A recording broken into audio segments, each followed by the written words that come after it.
Disitulah awal mula proses pembersihan kotoran hati pada hati kita masing-masing. Ya tetep kongkon sing sabar, gak iso langsung bersih, mboten. Nggal didik, step by step, lama-lama akan menjadi hati yang bersih. Ingat, sekeras batu apapun, tatkala ada air yang turun, walaupun itu netes, terus menerus, bolong atau tidak? Bolong.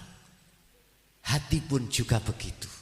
Sekeras apapun hatimu, dikarenakan kadung cinta terhadap urusan dunia, manakala kau mau untuk menerima ajaran Allah, pasti hati itu akan menjadi gembur, menjadi gembuk, dan semua kotoran yang mengandung di dalam hatimu akan terkikis habis. Disitulah Anda akan bisa dikatakan bertemu Tuhan yang Maha Esa. Jadi Indonesia itu sudah sarujuk saya bila mana memakai dasar undang-undang dasar itu Pancasila. Pertama, ketuhanan yang Maha Esa. Karena apa? Di dalam negara Indonesia itu banyak bangsa. Nek Timur Tengah enggak, bangsa siji banyak negara. Di Indonesia luar biasa. Sak dunia negara satu banyak bangsa. Iku lho iso rukun damai. Sebabnya apa? Sebabnya ada saling tolong menolong, makanya ketuhanan yang Maha Esa. Gitu? Dan diteruskan. Yang ada di dalamnya gak Islami, gak Nasrani ini, gak Hindu nih, gak Buddha nih, saling gotong royong, saling menghormati. Orang bisa hormat menghormati hanya satu kuncinya, kalau dia mengenal tauhid, kalau dia mengenal Tuhannya, baru bisa menghormati terhadap orang lain. Artinya dia menghormati orang lain, dia tidak melihat dan menyalahkan orang lain, karena dia disibukkan melihat semuanya atas kehendak Allah. Nggih, mohon maaf, walaupun Rasulullah sampun bersabda, hei umat Islam, sok kuwi terpecah menjadi 73 golongan, yang satu fil jannah, yang 72 iku finnar, 73. Yang satu fil jannah, yang 72 finnar.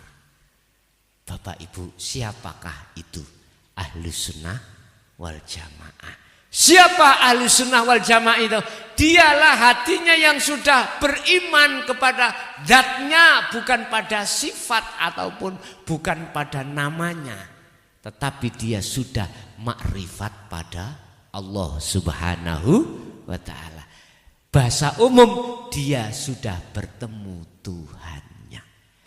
Pertemuan terhadap Tuhan, harga mati di dalam hati sudah tidak ada selain Tuhan. Baru itu dikatakan bisa bertemu. Bapak Ibu hadirin jamaah rahimakumullah, kesimpulan jenengan kali kula niki saat duduk manis di syariat bloko saja, ibarat laksana tidur nyenyak.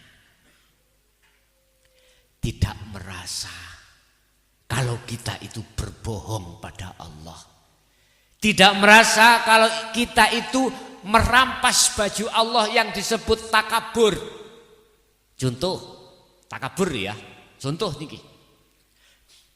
Ketika kita menjadi orang kaya, menjadi orang alim, menjadi orang yang ahli ibadah, terus melihat orang yang tidak beribadah, hati ngomong luwih apik aku.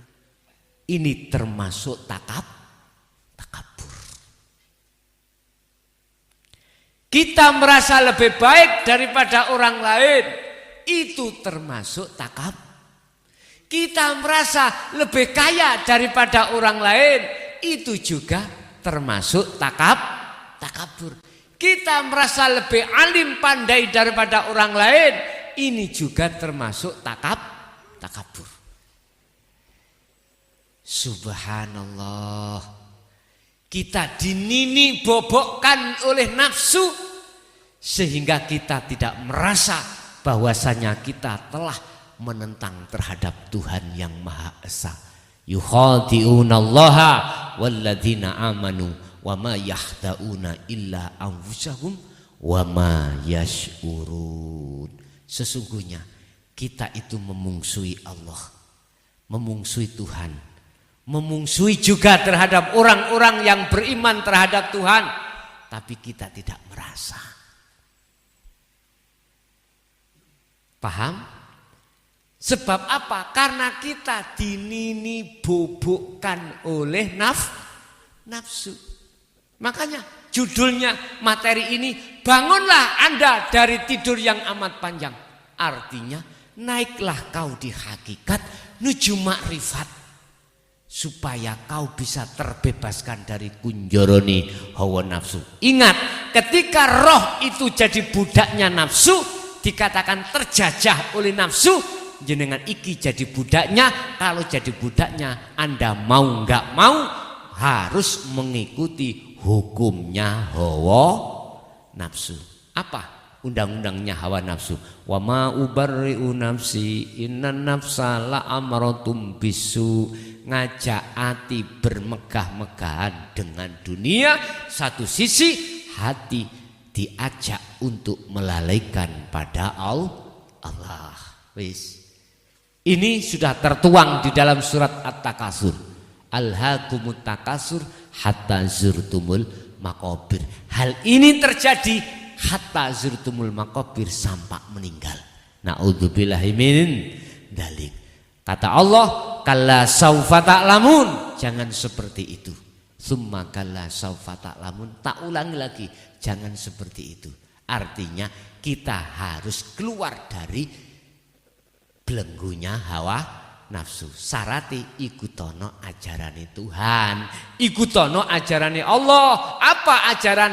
Ajaran yang membimbing hatimu untuk menghadap bertemu Allah. Mudah-mudahan sedikit ilmu yang bisa kami sampaikan pada kesempatan malam hari ini tidak hanya membawa kemantepan yang sudah mancep hatinya, bisa menggugah hati panjenengan dari tidur yang amat lama. Artinya menjadikan ilmu yang bermanfaat, akhirnya membuka hidayah hati sampean sadar diri untuk hati iku beramal as-solihah, melakukan perbuatan-perbuatan yang bagus di mata Allah. Kalau jasad sudah mulai dulu, cuman roh iki yang belum. Yang terakhir, manakala pengajian materi pada malam hari ini kurang paham, kurang dong, ada yang kurang paham karena kita masih pemula, bisa langsung ditanyakan di majelis ini, ya dah, di dalam session tanya jawab nanti. Sungkan Gus, aku tanya, gak penak karena menyangkut pribadi saya. Oke, lewat WA di nomor saya, tanya pada teman-teman yang lain. Itu di YouTube nomor saya, supaya bisa langsung bisa komunikasi sama saya. Oke, kita masuk pada sesi tanya jawab. Kula aturi, monggo menawi wonten sing tekok kula aturi.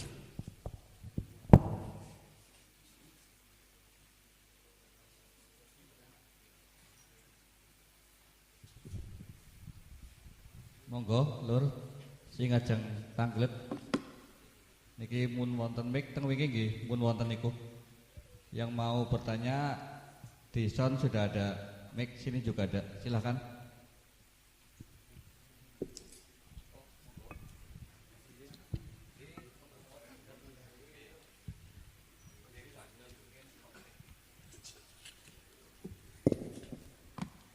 Assalamualaikum warahmatullahi wabarakatuh. Saya Prayitno dari Bobosan, Purwokerto. Ini yang perlu saya sampaikan, bahwa dalam kitab Sirul Asrar karangan Syekh Abdul Qadir Al-Jilani, itu ternyata di situ roh itu dibagi 4. Roh jismani, roh ruwani, roh sultani, dan roh husi. Nah, apa kaitannya dengan maksud yang disampaikan oleh Gus tadi? Kaitannya. Terima kasih.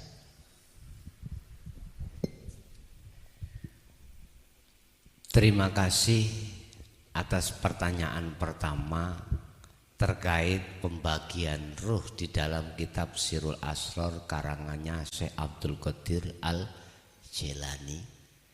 Ada jisim, semuanya aran roh, cuman di belakangnya beda-beda aran. Kula biasanya memakai sistem boten angel. Mengapa saya hanya memakai kalimat ruh tidak terbagi-bagi? Mumet ndas mungguk. Ngerti? Intinya ruh walaupun dibagi menjadi 4, semuanya itu masuk dalam kategori makhluk. Makhluk. Tapi gak salah, dalam kitab itu sudah benar untuk memproses. Kita naik ke puncak gunung, boleh langsung ngenceng seret, boleh nggal didi, munggah. Boleh lewat sana, boleh lewat sini, boleh lewat situ. Silakan. Itu miturut haknya masing-masing. Lah bahasa saya arruh itu maksudnya masuk di dalam mulai jasmani, ada tambahan idofi, ada Pak, ada. Dalam kitab lain ada yang menambah idofi dan lain sebagainya. Yang kesemuanya harus sampai akhadiyahkan menjadi satu kalimat, yaitu disebut arruh. Siapa arruh itu? Itu makhluk. Makanya saya mengatakan biar gak muter-muter, manusia terbagi menjadi 2, jasad dan roh. Jasad dari lemah kita dijadikan kembali ke tanah. Kita ruh dari hidup harus kembali ke hidup.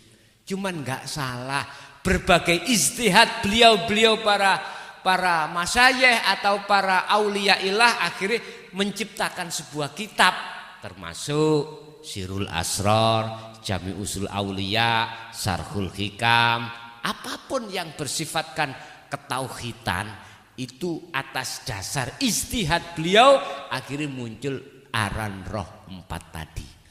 1 jisim, 2 napa? Ruwani, ketiga sultani, keempat kutsi. Lah niki nek umpama dipelajari dari sisi murad, jisim iku jasad iki lho Pak. Apa rohnya? Rohnya jasad iku apa? Nyun sewu, cobi sampean jiwit tangan sampean krasa lara apa mboten? Lah iku tanda ada roh jisim.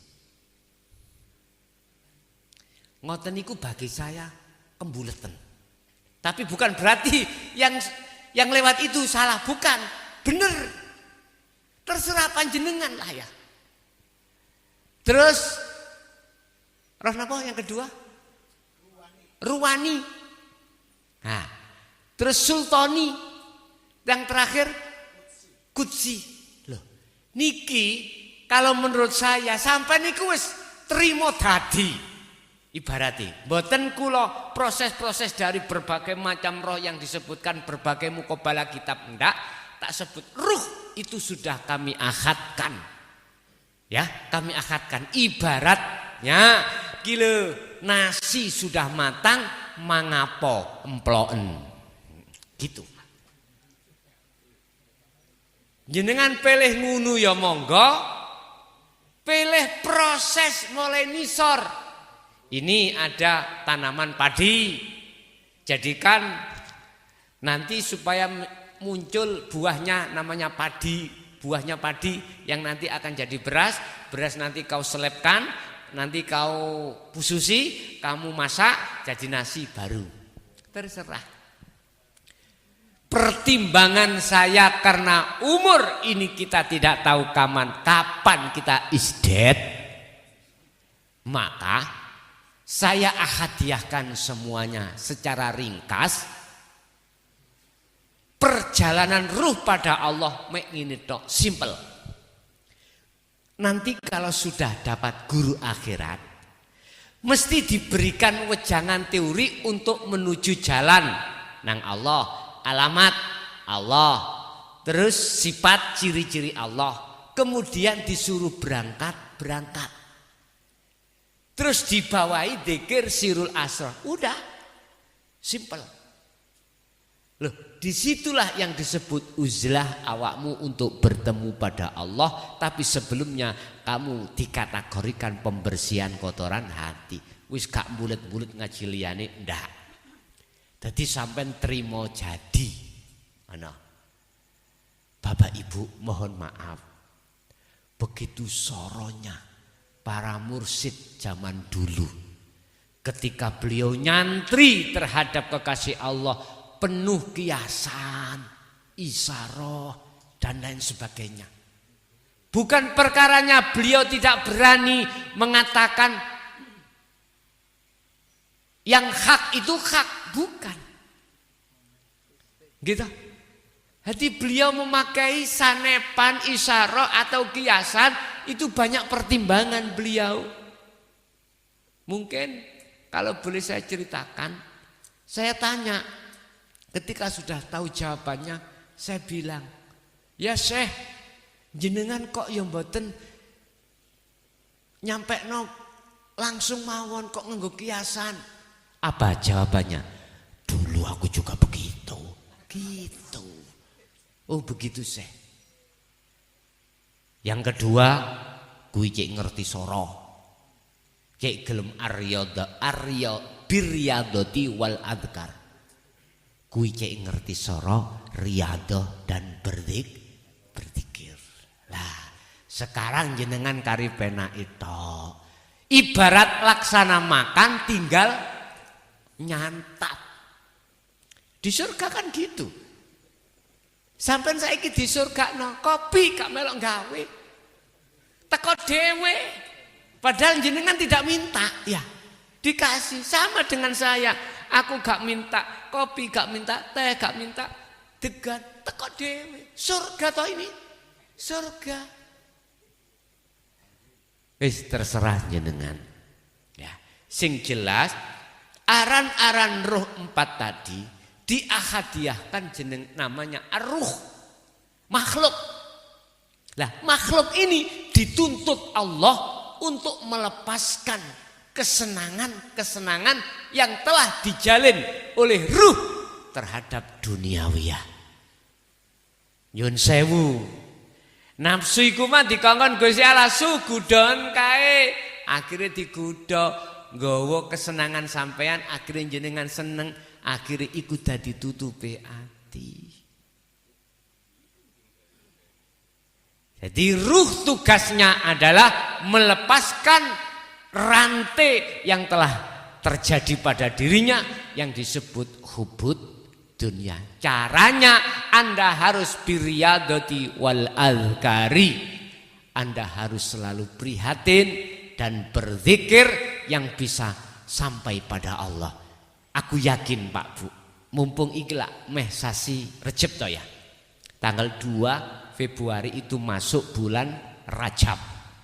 Dan bulan Rajab ini ada sejarah, cerita historis Kanjeng Nabi Isra dan Mi'raj. Isra dan Mi'raj itu perjalanan panjenengan ruh usul datang Allah. Wis gunakanlah waktu bulan Rajab ini, hatimu menyibukkan diri untuk selalu berbicara dengan Allah. Caranya hatimu jangan lepas dari zikir. Itu cara berbicara dengan Allah. Urusan apapun di situ serahkan pada Allah Subhanahu wa taala. Bah iku mau dilebono alam mukasyafah, bah itu tadi gak adik mukasyafah langsung musyahadah, itu urusan Allah. Sing penting gejo ono rapet taline Allah yang disebut zikir. Faqadistamsaka bil urwatil wuthqa lam fisama laha. Itulah tali hatimu pada Allah yang disebut zikir yang harus tetap kau pegang. Terus ingkang ditakokno berikutnya barangkali ada tambahan, monggo. Monggo. Ingkang ngajeng tanglet pertanyaan.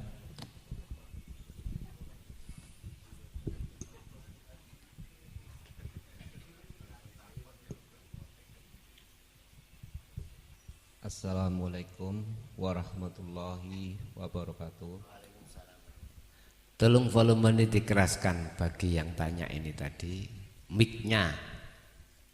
Ya. Halo Pak Operator. Nggih. Pertama saya memperkenalkan diri. Nama saya Pak Slamet dari Purwokerto. Begini Gus, saya mau bertanya dan mohon jawabannya. Seumpama seseorang itu mendapat suatu petunjuk dari guru akhirat, dan dalam petunjuk itu kok ada sesuatu yang bertentangan dengan sesuatu yang sudah diyakini oleh khalayak umum. Lah hal begitu kalau diungkapkan itu bagaimana Gus? Dan mengungkapkannya kepada siapa, dan mungkin efeknya itu akan mengikutinya. Contoh. Bisa dicontohkan? Contoh ya Gus, seumpama Petunjuk tadi. Ada sesuatu fenomena alam. Fenomena alam itu kalau kita bicarakan itu sangat bertentangan dengan apa yang telah diyakini oleh umum. Iya. Sedangkan itu guru akhirat mengatakan begitu. Nah, untuk hal-hal yang begitu kepada siapa kita harus mengungkapkannya, atau mungkin kepada Gus Mukhlason sendiri. Terima kasih Gus. Assalamualaikum warahmatullahi wabarakatuh. Waalaikumsalam warahmatullahi wabarakatuh. Ayat Allah itu ada yang tertulis yang disebut Al-Quran, tertulis. Ayat Allah itu ada yang tercipta yang disebut situasi dan kondisi fenomena alam. Semua itu adalah ayat. Ayat Allah yang ketiga yang disebut tersirat. Nah, ini itu khusus ada di dalam Al-Qur'anul Qadim. Di mana Al-Qur'anul Qadim itu bertempat, itu ada di dalam hati orang-orang yang sudah terbebaskan dari cintanya kepada selain Allah. Ayat itu, Al-Qur'an Qadim itu tanpa dinulis tapi bisa dibaca. Tanpa ada tulisannya tapi bisa dibaca. Ngene iki sampean angen-angen. Ora ana tulisane ning iso diwaca. Oh, gemblong iku. Nah, ngene ya saya. Oke, enggak ada masalah. Terus yang menjadi substansinya apa itu? Gini Pak, ayat itu kan bahasa Arab, gitu? Yang mempunyai makna bahasa Indonesia tanda. Berarti semua apa yang ada di fenomena itu adalah sanepan atau kinayah, isyarah. Terus menandai apa? Itu pasti. Pertanyaannya tadi harus ditanyakan pada siapa?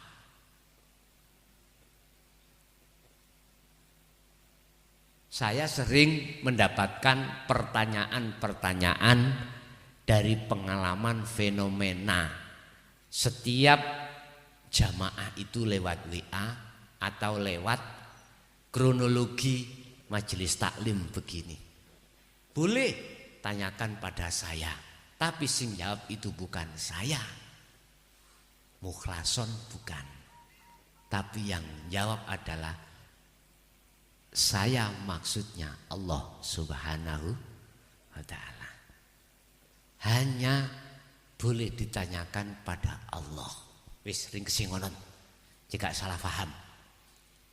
Itu yang bisa menjawab hanyalah Allah Subhanahu wa ta'ala. Tanyakan pada beliau. Caranya apa? Bagaimana?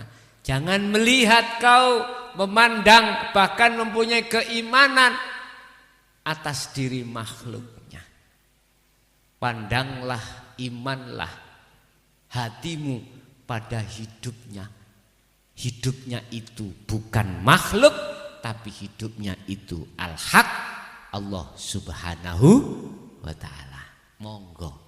Jadi nek jenengan saged takok nek nggone forum monggo, takok nek WA nggih monggo, pasti kula jawab.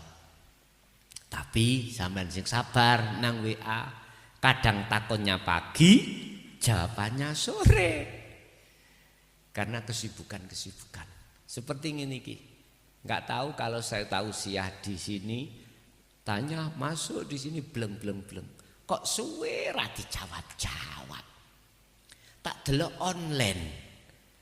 Tapi kok gak jawab. Ternyata ketika saat masuk di ranah WA belum saya keluarkan, akhirnya centangnya itu online.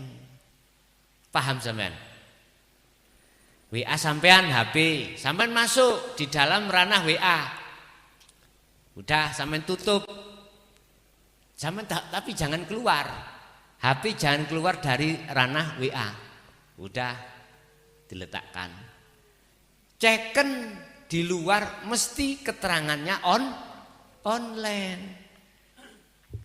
Kadang-kadang aku ya tertidur nguniku saking capeken jawab keturun HP rutuh online kok ora ono jawaban. Ternyata orangnya melungker tidur dan lain sebagainya. Jadi tetap saya jawab. Tetap saya jawab sesuai dengan aslinya tadi. Artinya kalau toh ayat itu tanda pasti menandai sesuatu, ya sesuatu itu yang harus aku jawab. Yang jelas, aku siapa yang bisa menjawab? Hanya aku Allah Subhanahu wa ta'ala. Nek aku ni makhluk gak iso Pak. Gak bisa. Dalam dunia modern, sejenius-jenius manusia itu pasti ada batasnya. Istilah peribahasa di atas langit pasti ada langit lagi. Di atas langit ada langit lagi. Langit yang tertinggi adalah Tuhan yang Maha Esa. Monggo Pak, nek umpami ditakokne ning kula nggih tetep kula jawab. Siapapun Anda kula mboten ningali dari ras atau agama atau dari suku, tidak. Semua yang sudah tergabung dalam dinut tauhid atau agama ketuhanan, ajaran ketuhanan, itu saya anggap sebagai saudaraku. Kul innama ana basarum mislukum, Rasulullah dawuh lewat surat Al-Kahfi. Muhammad katakan terhadap umatmu, isinya yang dikatakan ana, saya Muhammad iku basarun mislukum, aku podo ambek awakmu, podo makhluke, sehingga kau saya anggap sebagai saudara.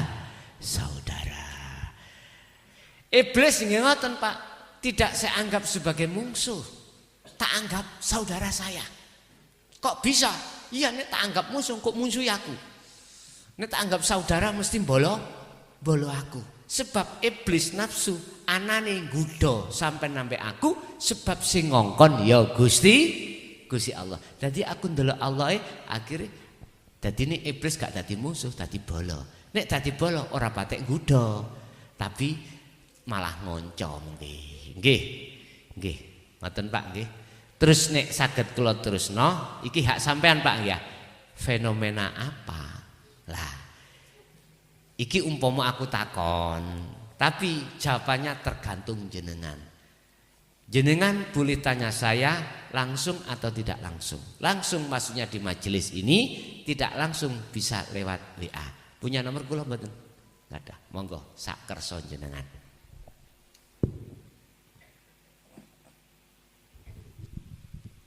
Monggo silahkan yang mau bertanya lagi.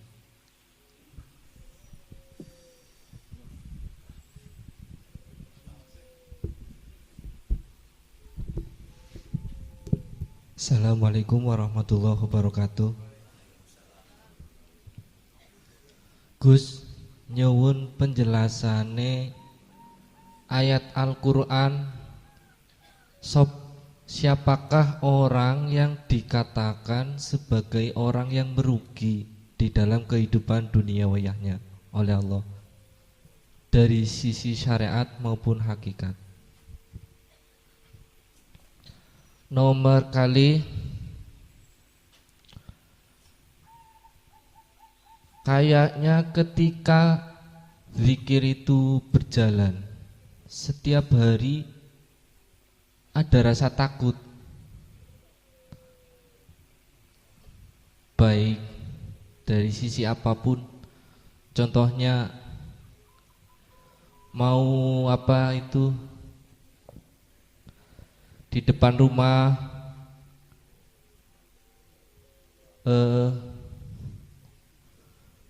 bahasa Jawa mau nggih Gus. Nggih. Bubuti suket nggih. Wudune suket. Bubuti. Oh, nyabuti suket. Oh nggih, jugar. Nggih. Bubuti suket. Nah, cara syariat jere nek men umahe Padang, katon Padang kados niku nggih. Iya. Tapi kaya nang ati ku ana rasa wedi. Wong kabeh mau nek dudu karena Allah ya suket kuwi ora tukul iki kan niku nggih. Nah. Lah supaya mbubuti suket niku gak wedi. Iku kepriben.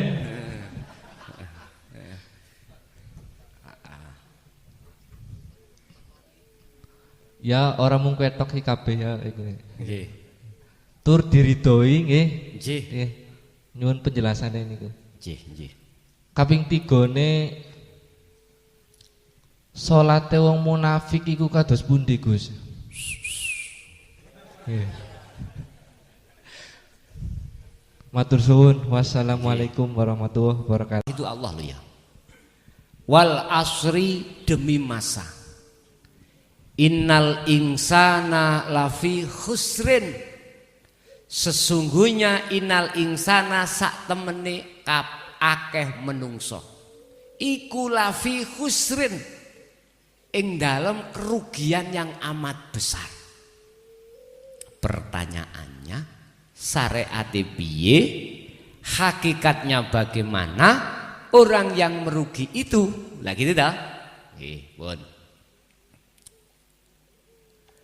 Dari sisi syariat yang dikatakan orang yang merugi adalah orang yang tidak bisa menseimbangkan kehidupan duniawiyah ini.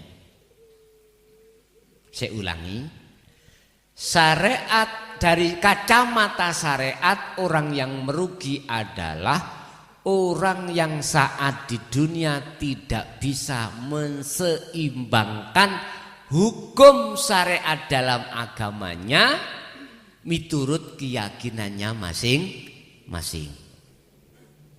Contoh, sing Islam gak iso menyeimbangkan syariat di tengah umat Islam. Sing Nasrani tidak bisa menyeimbangkan syariatnya di tengah-tengah kaum Nasrani. Akhirnya apa? Dihina toh mbak yang lainnya. Dihina. Iku pandangan makhluk, pandangan syariat. Jadi ada petak-petak gitu. Tapi kalau pandangan hakikat enggak dipetak-petak. Maksud innal insana lafi khusrin. Sungguh banyak manusia dalam kerugian besar. Kerugian tentang apa? Setiap saat dan waktu hati digunakan berbicara dengan urusan dunia. Hati dijak bicara membahas bercinta terhadap selain Allah, selain Tuhan. Contoh ini. Jangankan di luar sholat wong Islam, di dalam sholat pun hati berbicara dengan selain Allah. Bentuknya pasar masuk, sawah masuk, uang masuk, teman masuk, pacar masuk, semuanya masuk. Kalau kita hitung satu hari satu malam bertemu 24 jam, ya. Banyak ternyata manusia yang dalam kerugian besar masa itu, sedikit manusia mempergunakan untuk berbicara dengan Tuhan. Minoritas golongan iki. Siapa golongan minoritas ini? Yaitu golongan yang hatinya sudah meng-welcome tentang ajaran ketuhanan, tentang ajaran hakikat. Karena hanya golongan yang ini hatinya selalu disibukkan untuk berbicara terhadap Tuhannya. Hanya golongan ini. Sehingga dikategorikan sebagai golongan ahli syuhud. Lah yang pertama yang merugi golongan ahli hijab. Hati di mana selalu dihijabi, ditambah hijabnya, tutupnya, penyakitnya, ditambah urusan dunia itu, sehingga kemana-mana yang diangen-angen ya tentang urusan selain Allah.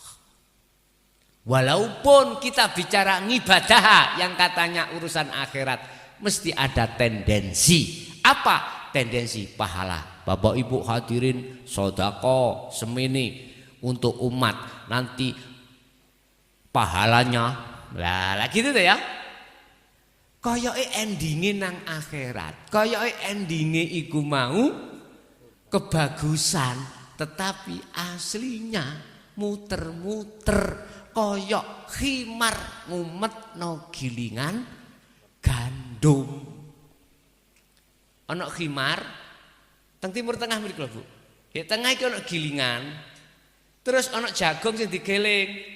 Amriye supaya gilingan iki muter, gilingan ini ada istilah itu sesuatu yang ditaruh khimar, dikon mumet khimare. Mumet rene balik rene maneh. Mumet rene balik maneh. Lah gitu toh. Memang apa yang kita katakan di syariat tentang pahala yang katanya untuk sanguning akhirat, ya, ternyata dipandang dari sudut hakikat bukan syariat. Berhubung di situ tidak ada sirul ikhlas di mata Allah, di mata Tuhan, hubitat a'maluhum wa ma lahum min nasirin. Hubitat ay batolat, ditolak karena masih ada tendensi. Tidak ada lillah, karena Allah tidak ada. Dikatakan karena Allah, otomatis hati enggak boleh ngaku merasa diri yang melakukan. Dikatakan karena Allah, semua yang berperan itu hanyalah Allah. Mestinya begitu. Tapi si ono ati pengarep-ngarep tendensi yang berupa pahala dan surga. Tapi kalau dilihat dari kacamata syariat gak popo, karena memang pelajarannya klasis si ono syariat. Jadi itulah orang yang merugi. Secara syariah mereka yang tidak menseimbangkan hukum syariat di tengah-tengah umat. Secara hakikat merekalah yang hatinya itu selalu disibukkan untuk berbicara dengan selain Allah. Satu. Nomor dua, bagaimana sholatnya wong munafik itu. Oh, ini nomor tiga itu ya. Yang nomor dua tadi apa? Oh, jabut suket. Bapak Ibu, pelaku salik ketika suluk nuju wusul nang Allah, kadang-kadang Gusti Allah iku meletakkan sifat Rahman di dalam hati. Ya, mohon maaf, ini tidak satu dua, banyak memang. Takut ketika saat berjalan, takutnya menginjak semut, takut jabet suket. Karena apa? Berprinsip hatinya sudah disibukkan untuk melihat semua anugerah Allah. Sebab masih suket, masih semut, itu yang menghidupkan, itu juga Allah. Secara otomatis sifat Rahman itu tertanam. Nek sifat Rahman tertanam, maka apapun sing sampean lakukan, menghadap apapun sampean serba takut. Takut apa? Takut salah. Karena Anda dengan mereka itu sama, tergabung dalam satu wadah yang disebut makhluk. Disebut makhluk. Terus bagaimana caranya nanti? Kula mboten takut. Sifat Ar-Rahman itu harus dicabut Allah, tinggal sifat Ar-Rahim saja. Niki. Lah yang menjabut Allah caranya bagaimana? Wis, apapun sing terjadi pada diri jenengan, tetap hatimu berpegang teguhlah tajali pada Allah. Berarti yang nginjak semut bukan Anda, akhirnya itu Allah. Sing jabut suket akhirnya bukan Anda sejatine, tapi Allah. Akhirnya bisa dimanfaatkan terhadap yang lain. Ini caranya berarti bertajali.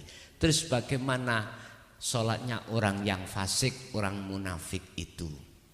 Sebagian di dalam Al-Quran dikatakan ibarat orang yang bersiul.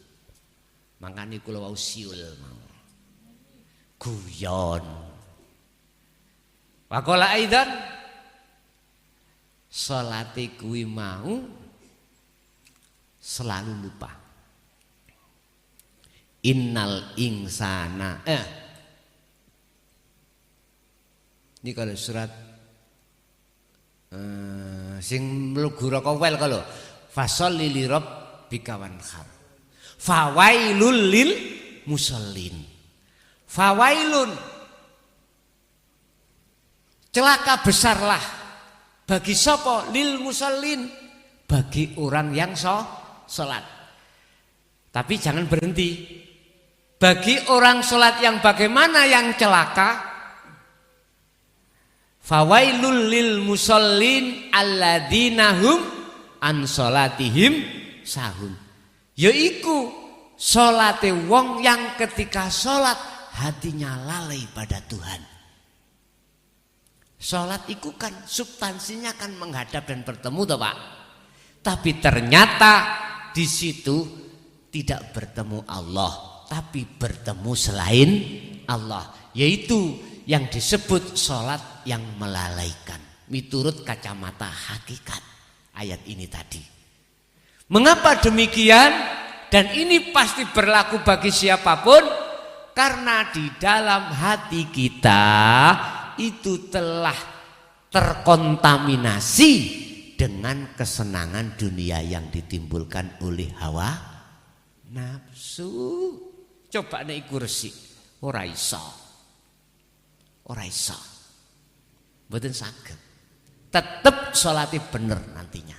Lah salat bener ini apabila syahadatnya sudah benar. Syahadat itu persaksian.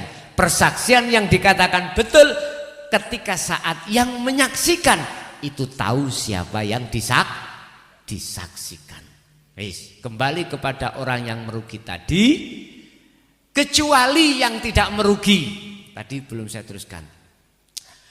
Fawailul subhanallah. Illal ladina amanu wa amilus salihah wa tawasau bil haqqi wa tawasau bis sabri. Semua banyak manusia yang merugi kecuali satu. Mereka illal ladina amanu, kecuali yang sudah percaya di dalam ajaran Allah ini dan wa amilus salihah dan mengamalkan.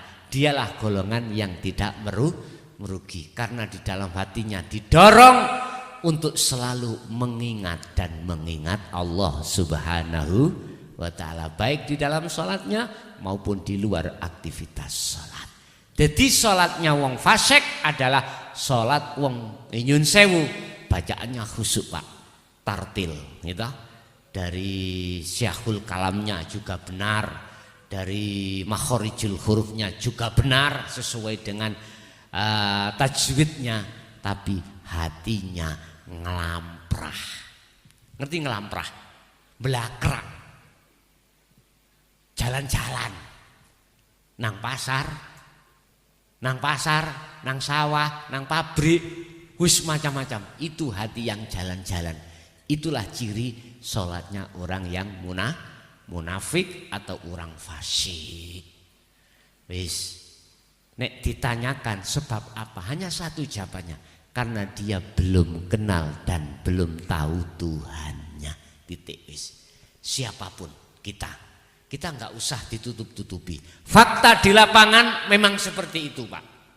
Kita dalam situasi terpuruk, di mana hati belum mengenal Tuhan, di mana hati masih bercinta kasih dengan selain Tuhan. Nah, inilah mengapa Tuhan mengirimkan utusannya untuk membawa ajarannya, untuk membebaskan kita maksudnya hati yang sudah tersesat di dalam jurangnya hawa nafsu. Tapi la ikraha fiddin, tidak ada paksaan untuk mengikutinya. Lah, disinilah ada ayat yang mengatakan itu, sehingga saya tidak boleh sakit hati, saya tidak boleh mengatakan salah terhadap orang yang tidak mengikuti ajaran Allah ini, ajaran Tuhan Al-Haq ini. Paham Pak nggih? Nggih. Terus sudah ya? Sampai 3 tadi ya? Ada lagi? Monggo. Monggo, yang mau sharing-sharing berbagai pengalaman silahkan, mumpung masih di sini.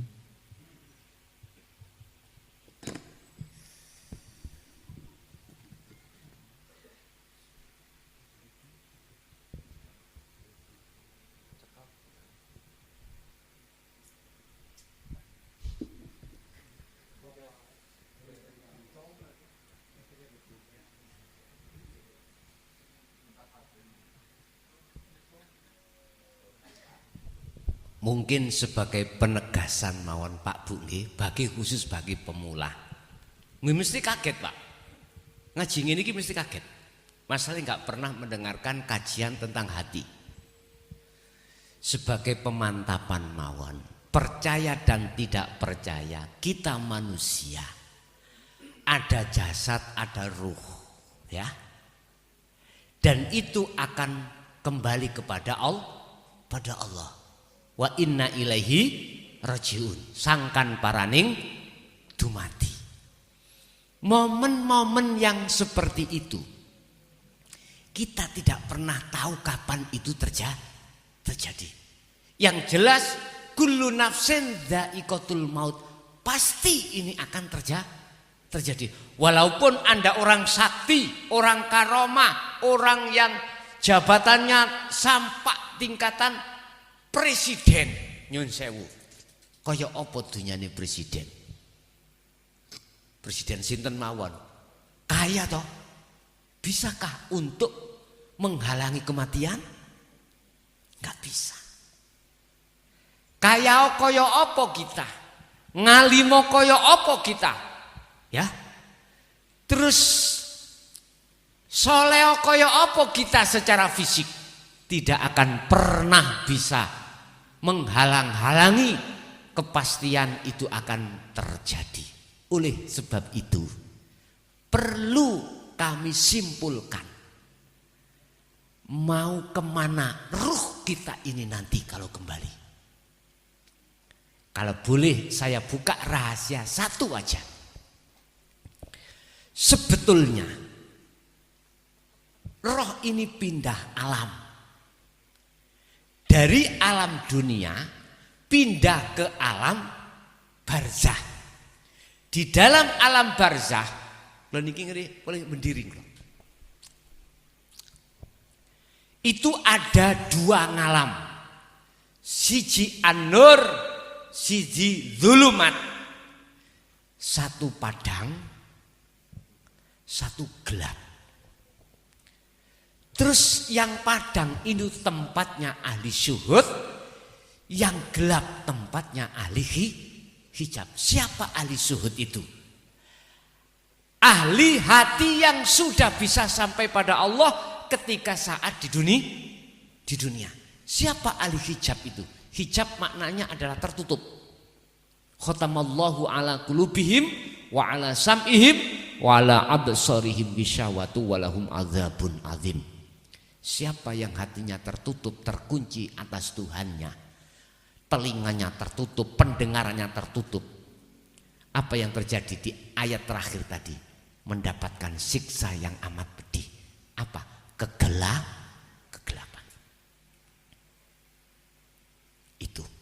Itu alam yang nanti kita masuki. Yang masuk itu bukan jasad, yang masuk adalah ruh. Jasad masuk di bumi, dihabiskan oleh bumi. Asal dari bumi, tanah, kembali ke tanah. Ruh itu bahasa batiniah dari hidup, harus bisa kembali ke hidup. Cuman kau akan bisa sampai ke sana kalau tempatnya itu padam. Kalau tempatnya gelap tidak akan pernah bisa. Sepadang apapun tempat ini, mohon maaf nggih. Padang dengan mata terbuka itu ada kaitannya. Ya, ada kaitannya. Kalau mata hati Anda tertutup, sepadang apapun tempat yang kau alami itu jadi gelap. Artinya apa? Hati ini kalau bermewahan dengan dunia itu disebut hati yang padang terhadap urusan dunia. Tapi akhirnya gelap terhadap urusan Tuhan. Tetapi kalau dibalik, manakala hatimu gelap terhadap dunia, berarti hatimu telah sepi urusan dunia, maka disitulah hatimu akan padang dengan urusan Tuhanmu. Itu laksana kewan lowo itu, codot lowo. Tahu ya? Kalau keluar kan malam, kalau siang kan gak keluar, gitu. Karena apa? Karena kalau dia keluar siang, dia deladap. Kalau keluar malam, itu dia malah jelas. Itu laksana seseorang kalau hatinya padang dengan dunia, pasti gelap pada Allah. Siapa yang hatinya gelap terhadap dunia, pasti terang pada Allah. Ya. Jadi tolong pikirkan jeru-jeru. Ini pertanyaan besar. Berhubung kita tidak tahu sesuatu yang pasti terjadi, sudahkah hatimu sampai pada Tuhan? Jawaban dewek-dewek. Ya, kalau belum, jalan dan solusinya lekaslah cari pembimbing ilmu untuk menghantarkan hatimu terbebas dari belenggu nafsu, sebab sumber biang kerok pertama adalah nafsu itu lewat kesenangan dunia. Oke, monggo, ada lagi.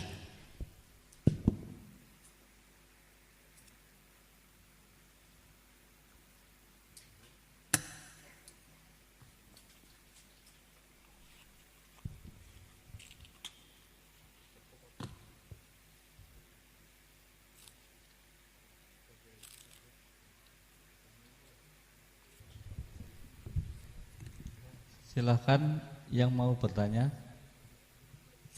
Kalau di belakang ada, itu mic-nya ada di belakang. Ibu-ibu, bapak-bapak, oke. Monggo, Pak.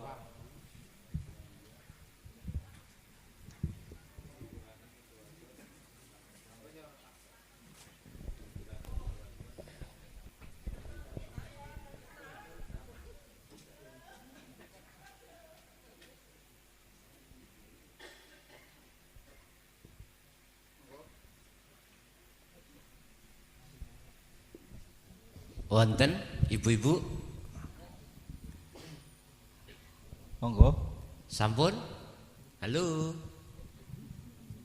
Wis ngeten mawon. Dene nek forum iku namanya orang kan beda-beda.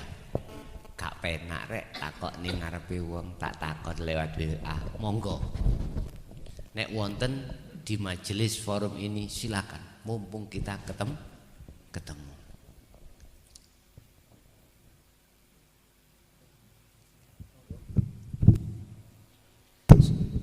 Suatu saat kan pasti datang. Lah, iku bagiannya tukang gondrong. Monggo, neta. Assalamualaikum warahmatullahi wabarakatuh. Waalaikumsalam warahmatullahi wabarakatuh. Nuwun sewu nderek tanglet. Niki kula wau dipun ngendikaken bilih ruh niku wangsulipun dumateng Allah Subhanahu wa taala. Tam niku wangsulipun utawi kondiripun ruh niku menyatu menapa desisinya kadang-kadang teng medsos niku ngerontong tiang nilar niku rata-rata mugi-mugi wangsul desisinya. Desisinya. Niku sing sak statusipun kepipun. Nggih, matur nuwun. Niku warahmatullahi wabarakatuh. Waalaikumsalam warahmatullahi wabarakatuh. Miturut pandangan ilmu ketuhanan yang disebut ilmu tauhid. Ngapunten nggih. Kalau Anda panjenengan sudah silem di bahru tauhid, Anda jangan membedakan antara Allah, Sang Yang Widi, Sang Yang Sekerta, Sang Yang Dumadi, atau nama-nama lain miturut agama orang masing-masing. Jangan bedakan. Itu hanya nama. Saya namanya Mukhlason. Ada yang memanggil saya Bel. Klakson gitu ya. Bel itu klakson. Bahkan aku pernah dipanggil Stevenson. Iku sejarah, Pak. Sedikit ngon ya. Saya dipanggil Stevenson itu saat saya ada di penjara 3 tahun. Kasus pasal 170 junto 160. Sing ahli hukum mesti tahu. Ngono. Kalapas kata sebutna sapa jenenge melihat karakter saya seperti ini. Akhirnya memberikan nama saya Stevenson. Makanya Facebook kula jenenge Stevenson. Saya dipanggil Mukhlason. Noleh nang mboten.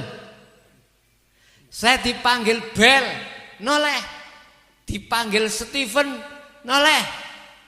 Dipanggil nama-nama lakop. Noleh. Nama-nama lakop itu nama julukan iki. Pasti jenengan punya nama-nama julukan itu punya. Saking lemune diceluk Ndut, Gendut, ya noleh. Padahal namanya aslinya bukan Gendut. Nah, jangan persoalkan nama-nama itu. Kalau kita sudah duduk di bahru tauhid, lautan tauhid. Cuman di dalam hukum syariat pasti identik, pasti fanatik. Akhirnya menyalahkan nama Tuhan yang disebut oleh orang lain yang tidak sama. Sampai kapanpun sepanjang sejarah tidak akan bisa rukun seperti ini. Tapi kalau Anda sudah masuk di bahru tauhid, kau akan sadar. Oh iya, wong nama aja, gak ada masalah. Yang ditanyakan tadi terkait masalah kalau nanti roh kembali pada Allah, apa di sisinya ataukah manunggal? Yang menghadap, yang dihadap jadi satu. Ngene Pak. Sampai buka syahadat pengertiane. Asyhadu ndirek, ono papan tak tulis papan rek. Asyhadu, saya bersaksi, saya melihat, saya menghadap. Ya. La ilaha, tidak ada Tuhan. Di situ ada amar perintah untuk membersihkan isinya la ilaha di dalam hati yang kadung masuk. Apa yang kadung masuk? Mata dunia, kesenangan dunia. Bersihkan itu. Jikalau tidak kau bisa membersihkan, maka ashadumu, rohmu menghadap itu pasti berhenti di situ. Pasti berhenti di situ, berhentinya di situ. Tapi kalau kau bisa menafikan, membersihkan itu, maka ashadumu menghadapmu itu terhadap ilallah, hidup.